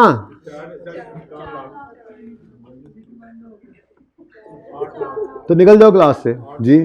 रुपीज, इस वक्त ना छेड़ो मुझे, देखो मैंने कितनी मेहनत करके सवाल करवा दिया, अब सारा सवाल हो गया, तो अब ऐसे कहोगे आप, ये ए आ गया। उसके बाद करते थे हम, बस सवाल हो गया, अब तो खुशी खुशी में हो जाना चाहिए आपको ये जी। उसके बाद क्या था, स्टॉक आउट कॉस्ट एनुअल, ठीक है, एनुअल स्टॉक आउट कॉस्ट, ये भी फिगर निकाल चुके हैं। मैंने कहा चलो फॉर्मेट में डाल दें, अब सारा काम तो हो गया। एनुअल स्टॉक आउट कॉस्ट, ठीक है जी। स्टॉक आउट के एवरेज यूनिट्स जो हैं, एवरेज स्टॉक आउट यूनिट्स, आज वो भी हमारे वर्किंग से निकले। तरतीब नॉर्मल वाली नहीं थी असल में सवाल की, लेकिन यूनिट्स ये निकाल चुके हैं। स्टॉक आउट कॉस्ट 10,000, 2,000 और कोई नहीं। स्टॉक आउट के यूनिट्स इधर 10,000 है, इधर 2,000 है और इधर कोई नहीं। नंबर ऑफ ऑर्डर से मल्टीप्लाई करते थे, यहां पे गेम ऑन होनी है। 20, 3, 1, लो जी बताओ। 2 लाख, 6,000 और 0, ठीक है जी। ये क्या किया आपने, नंबर ऑफ ऑर्डर से मल्टीप्लाई किया है। नंबर ऑफ ऑर्डर से मल्टीप्लाई कर नहीं लिया था पीछे हमने, ये देखो ये देखो ये देखो भाई, ये नहीं करना था। नंबर ऑफ ऑर्डर से यहां मल्टीप्लाई कर आए थे ना, अगर आपने ये फिगर उठाई होती तो फिर ये वहां पे करते। मैं माजरत यहां सिखाते सिखाते ना, असल में मेरे जहन में नहीं था कि मैं ये फॉर्मेट बनाऊंगा, इस वजह से मैंने ये यहीं पे मल्टीप्लाई कर दिया, वरना आपको ये सिफर 2,000 और 4,000 यहां उठाकर लाना चाहिए था। सिफर 2,000, 4,000 और यहाँ 23 और ये करना था, लेकिन वो मैं ज़रा वहाँ पे कर रहा था, मेरा नहीं था कि मैं ये कर पाऊँगा, लेकिन अल्लाह ने तौफीक दी और मैंने कर दिया, तो इसलिए अब ये वाला काम यहाँ पे ना करो, ठीक है जी।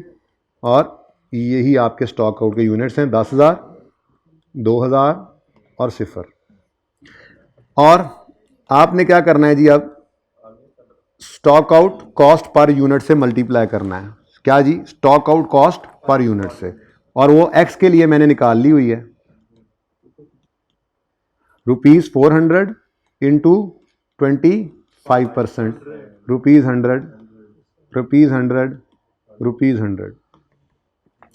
अब पूरी तरतीब सामने आ गई ना, तो आप सवाल अटेम्प्ट कर सकते हो। थोड़ी सी आपने एफर्ट की है, सिर्फ ये ऊपर वाले 15 मिनट मैंने आपसे इजाफी मांगे हैं बस, ठीक है, तो कुछ नहीं होता, मर नहीं गए आप लोग, ठीक है। ले जी बताएं जी, 10 लाख, 2 लाख, ये 2 मिलियन है और यहां पे कुछ नहीं। अब आपने ए और बी को इकट्ठा करना है, ये आपकी टोटल कॉस्ट ऐसे ही है। इसमें से जो लोअर हो उस पर डिसीजन नहीं लेना, ये अभी एक्स है, और जिसने पहला शुरू किया होगा वहीं से ही मसला हो गया होगा। इसीलिए कहता हूं, उसी ने कहा होगा क्या कॉस्ट मुश्किल है, इसीलिए कहता हूं आसान सवाल पहले, जहां पे लग रहा है नहीं हो रहा सवाल छोड़ो, वापस आना। ये देखो 8 नंबर का सवाल था, सारा पर्चा करके मैंने इसको, वैसे मैंने एंड पे नहीं रखा था, ये तो आप लोगों की कारस्तानी है कि ये एंड पे आया है, ठीक है, आप लोगों ने इसको किया ही नहीं, ठीक है जी। तो ये फॉर्मेट है जी, ये फॉर्मेट आपने फॉलो करना है। ये मैंने प्रोडक्ट एक्स के लिए कर लिया, मटीरियल एक्स के लिए ये आ गया, ऐसे ही मटीरियल वाई के लिए सारा काम करना है, दोनों को ऐड करना है, जिस पे मिनिमम हो वो आपने डिसीजन दे देना है, ठीक है जी। आंसर सेम होगा इंशाल्लाह, तरीका डिफरेंट है।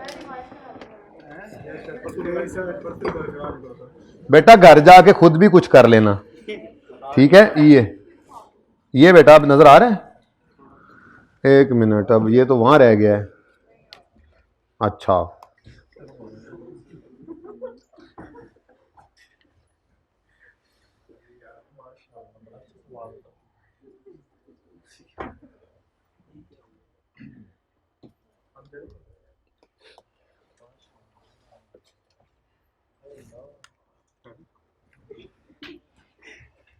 अब नजर आ रहा है बेटा, वो मैं क्या चाह पीती है, चलो बहाने ना सवाल ही करा दिए थोड़ा जा, पैसे पूरे कर रहा था मैं। बेटा आप लोगों ने पढ़ना है, आप लोगों ने पास करना है, मुझे से बस ज़्यादा खुशी यही होनी है कि आप लोगों ने पास कर लिया।